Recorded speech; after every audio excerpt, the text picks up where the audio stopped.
जी नमस्कार, good evening. क्या हाल हैं आप सभी के? सब लोग एकदम बढ़िया हो? चलिए, फाइनली वो दिन आ ही गया जिस दिन कांस्टेबल के एग्जाम खत्म हुए और पूरे देश की जनता ये जानना चाहती है कि कौन इस बार वर्दी धारण करेगा, किसको फिजिकल के लिए बुलाया जाएगा, नंबर आएगा नहीं आएगा, क्या करना है सर। बहुत सारे सवाल हैं, है ना। और इसीलिए मैंने यहाँ पे लिखा है कि युद्ध समाप्त। सबसे पहला, कट ऑफ क्या रहेगा। दूसरा, फिजिकल की तैयारी किन लोगों को करनी चाहिए। हाँ जी, कमेंट काफी तेजी से चल रहे हैं मेरे सामने। सर मेरा इतने नंबर है, होगा कि नहीं होगा, ये कैटेगरी वो कैटेगरी। अभी जरा रुको आप। मेरे इस वीडियो को आपने पूरा सुन लिया तो आपको फिर कहीं जाने की जरूरत ही नहीं पड़ेगी, क्योंकि मैं सच्चाई पे बात करना पसंद करता हूं, फैक्ट्स पे बात करना पसंद करता हूं, और जो प्रैक्टिकली पॉसिबल है उस पर हम बात करेंगे।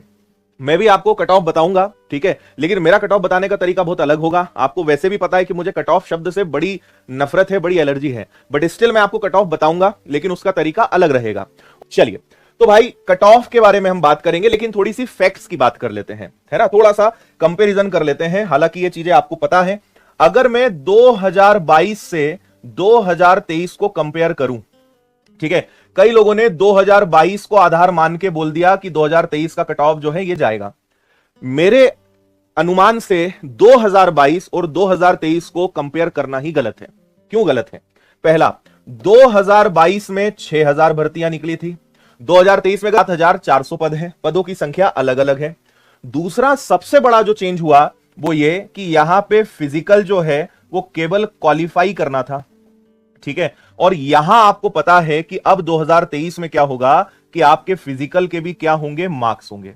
तो जो व्यक्ति 2022 को 2023 से कंपेयर कर रहा है वो बिल्कुल गलत है। 2022 के अपने अपने कैलकुलेशंस हैं, 2023 के अपने कैलकुलेशंस हैं। तो मेरी नजर में इनको कंपेयर करना बिल्कुल गलत है, क्योंकि इस साल खेल अलग ही चलेगा, इस साल कैलकुलेशंस अलग होंगे। अगर आप ये सोचते हो, जैसे कई लोग बोल रहे हैं सर मेरे 70 मार्क्स हैं, मैं ओबीसी कैटेगरी से हूं, मेरा हो जाएगा क्या। मैं आपको सबसे पहले एक बात क्लियर करना चाहता हूं जो आपको कोई टीचर नहीं बताएगा और ना किसी ने बताया। ये आपके रॉ मार्क्स हैं, इसको यानी ये तो वो है जो आपके नंबर आए। अभी इस पे लगने वाला है नॉर्मलाइजेशन, ठीक है। इस पे आपका लगेगा नॉर्मलाइजेशन का फॉर्मूला, और नॉर्मलाइजेशन के फॉर्मूले के बाद आपके फिर फाइनल मार्क्स आएंगे। लेकिन ये फाइनल मार्क्स किसके होंगे? ये आपके केवल सीबीटी के होंगे। तो अगर आप मुझसे बोलोगे कि सर मेरे 70 नंबर हैं ओबीसी में, मेरा हो जाएगा क्या, ये आपके रॉ मार्क्स हैं। और 70 नंबर, क्या गारंटी कि आपके 70 रहेंगे? हो सकता है कि ये 70 आपके 75 बन जाए, हो सकता है ये 70 आपके 65 बन जाए। समझ में आ रही है बात? क्योंकि पेपर बहुत आसान आया है, कुछ शिफ्ट में पेपर कठिन आया था, उनके मार्क्स बढ़ेंगे। जिनका पेपर बहुत आसान था उनके मार्क्स कम होंगे।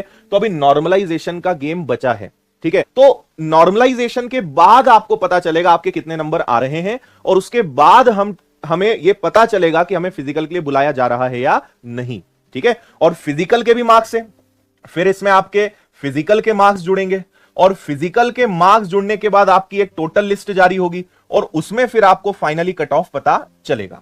समझ में आ रही है बात? ये गेम आपको समझ में आया? पिछले साल इन्होंने क्या करा था कि अगर 6000 वैकेंसीज हैं, मैं वापस आपको पीछे लेकर चलता हूं, अगर 6000 वैकेंसी है तो उसके 5 गुना, यानी 2022 में 30,000 लोगों को फिजिकल के लिए बुलाया गया था।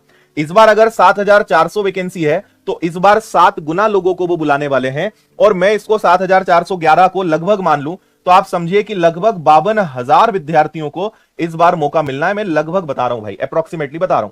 तो पिछले साल 30,000 लोगों को फिजिकल के लिए बुलाया गया था, इस बार लगभग 52,000, 53,000, 55,000 जो भी वैकेंसीज हैं उसके 7 गुना विद्यार्थियों को बुलाया जाएगा।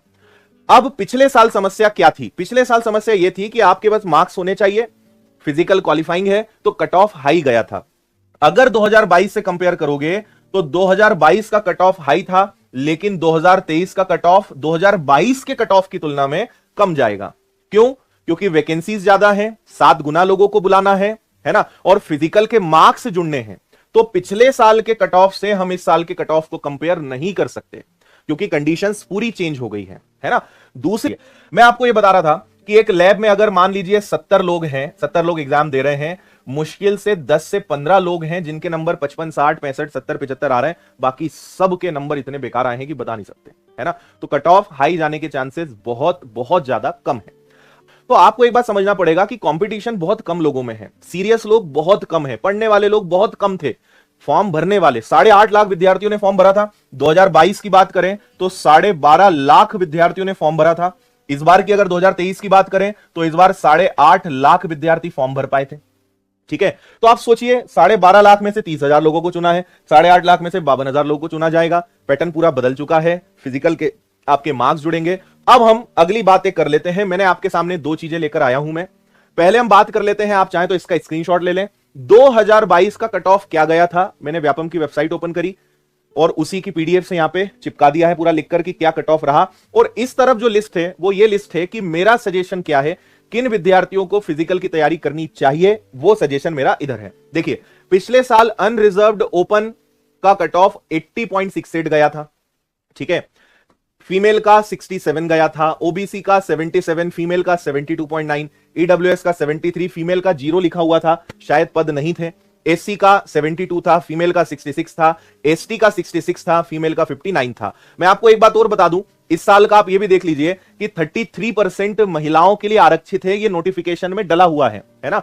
इस साल जितनी भी आपकी वैकेंसीज हैं उनमें महिलाओं के लिए कितना आरक्षित है वो भी आप देख लो।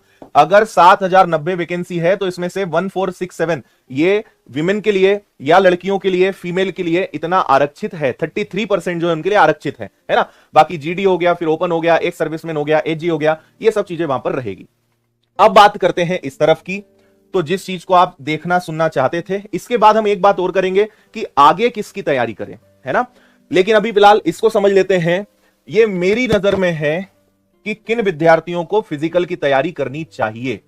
और मैं और कुछ चीजें भी बता रहा हूं, सुनना। अगर आप यूआर से हैं और आप अगर महिला हैं, फीमेल हैं, 65 के आसपास आपके नंबर हैं, या आप लड़के मेल कैटेगरी में हैं, 70 के आसपास नंबर हैं, आपको फिजिकल की तैयारी करनी चाहिए, है ना। ओबीसी का 68-65, ईडब्ल्यूएस 65-60, एससी 65-60, एसटी 55-50। अब मैं एक और बहुत महत्वपूर्ण बात बता रहा हूं, आप +-3 और कर लीजिएगा। ठीक है, अब कई लोग बोलेंगे सर मेरे 65 नहीं है, मेरे तो 64 हैं। मैं हर कैटेगरी में 3 नंबर आपको और माइनस करने की सलाह दूंगा कि मान लो 65 नहीं है, आपके 66 है, आप तैयारी कर लो। ठीक है, ये सिर्फ मेरा अनुमान है, सिर्फ मेरा एक अनुभव है। हो सकता है कि आंकड़ा इसके आसपास बैठे, लेकिन कट ऑफ मैं नहीं बता रहा हूं। मैं सिर्फ आपको एक सलाह दे रहा हूं कि अगर आपके नंबर इसके आसपास हैं तो आपको फिजिकल की तैयारी करनी चाहिए। अगर इससे ऊपर है, मान लीजिए कि कोई एसटी कैटेगरी में है और उसके 70 नंबर हैं, तो उसको तो बिल्कुल बिंदास रहना चाहिए, उसका 100% फिजिकल के लिए कॉल आना है। ये मैंने एकदम डेडलाइन, लास्ट लाइन तय करी है, और मैं इसमें भी आपको बोल रहा हूं कि +-3 करिएगा। ठीक है, अब अगली बात सुनिए। आपको पहले तो यह समझना है कि अगर आप एकदम मेरे बताए गए अनुमान के आसपास हैं या इससे आप 1-2 नंबर नीचे हैं, आपको क्या करना चाहिए, आपको फिजिकल की तैयारी करनी चाहिए। ठीक है, मेरा उसमें मानना यह है कि आप मान के चलिए 2 घंटे, ठीक है, आपके सिर्फ 2 घंटे जाएंगे, और आने वाले आप मान के चलिए कि 1-2 महीने के अंदर मुझे ऐसी उम्मीद है कि आपका फिजिकल का कॉल आना है। 2 महीने, 2.5 महीने। आप ये मत सोचना कि चुनाव आने वाले हैं, आचार संहिता लगनी है। आचार संहिता नोटिफिकेशंस पे लगती है। अगर आचार संहिता के पहले नोटिफिकेशन जारी हो गया है तो उसका उस प्रोसेस पे कोई असर नहीं पड़ता है। तो आपको यह नहीं सोचना है कि अब तो चुनाव आ रहे हैं, अब तो 2024 में फिजिकल गया, ऐसा नहीं है। आने वाले 2 महीने, 2.5 महीने के अंदर अंदर आपके फिजिकल होने के चांसेस बेहद ज्यादा हैं, है ना। अगर आप 1 घंटे से लेकर 2 घंटे भी देते हो तो 1-2 महीने के अंदर आप बहुत अच्छी स्थिति में आ जाएंगे। फिजिकल में हम आपकी कैसी मदद करेंगे वो भी मैं आपको बता रहा हूं। ठीक है, तो मेरा यह मानना है कि यार 2 घंटे दे दो, है ना। हो सकता है कि आपका सिलेक्शन हो जाए, मैं तो चाहूंगा कि यार सबका सिलेक्शन हो, सबका फिजिकल का कॉल आना चाहिए। बट इन केस मान लीजिए कि आप इसके आसपास हैं, नॉर्मलाइजेशन में कुछ प्लस, क्योंकि अभी देखो नॉर्मलाइजेशन का गेम बहुत बड़ा है। मैं आपको बता भी दूं कि भाई 65 वाले तैयारी कर लो, लेकिन आपका नॉर्मलाइजेशन के बाद क्या नंबर होना ये नहीं पता। तो इसीलिए हमें यहां पे लेनी पड़ेगी रिस्क। क्या लेना पड़ेगा भाई? रिस्क लेना पड़ेगा। आप ये समझ लो कि 2 घंटे अपने फिजिकल के दिए, अपनी स्वास्थ्य के लिए दिए, है ना। दौड़ना है, गोला फेंकना है, जो भी आप एक्टिविटीज कर रहे हो, आप ये समझ लो कि आप अपनी हेल्थ के लिए इन्वेस्ट कर रहे हो। सिलेक्शन हो जाए, फिजिकल के लिए कॉल आ जाए, उससे बेहतरीन कुछ नहीं हो सकता। अगर नहीं आया तो आपने खोया कुछ नहीं है ना। अगर आपने अपनी हेल्थ पे काम करा है तो आपने खोया कुछ नहीं है। तो ये मानकर आपको फिजिकल की तैयारी करनी पड़ेगी। मैं बात कर रहा हूं उन विद्यार्थियों की जो एकदम कट ऑफ के आसपास हैं, इस बाउंड्री के आसपास हैं। 75 नंबर हैं, 80 नंबर हैं, या इसमें जो मैंने उदाहरण दिया कि अगर इससे आप ऊपर हैं तो फिर तो आप मान के चलिए कि कॉल आना है आपके पास फिजिकल का। लेकिन कम नंबर है, आपको भी समझ नहीं आ रहा है कि सर नंबर मेरे लगभग कट ऑफ के आसपास हैं पिछले साल के, आप जो बता रहे हो, तो मैं बोलता हूं यार रिस्क ले लो। ठीक है, मौका बार बार नहीं मिलना है। फिजिकल, अच्छा फिजिकल क्वालिफाइंग होता ना तो फिर मैं आपको अलग सलाह देता, पर क्योंकि फिजिकल के भी मार्क्स हैं, है ना, और कई ऐसे विद्यार्थी रहेंगे जो रिटर्न में कम मार्क्स लाके फिजिकल में फोड़ मचा देंगे, तो और कई लोग ऐसे होंगे जो पढ़ने में बहुत अच्छे हैं लेकिन फिजिकल में बहुत वीक हैं। तो अगर आपका नाम आ जाता है और फिजिकल में आपके अगर नंबर कम रह गए तो भी दिक्कत हो सकती है, क्योंकि फिजिकल के नंबर हैं तो हम रिस्क नहीं ले सकते हैं, इसलिए तैयारी करके रिस्क लेना उचित है। 2 घंटे you are investing on your health, ये मानकर आप तैयारी शुरू कर सकते हैं, और ये मेरा सजेशन है।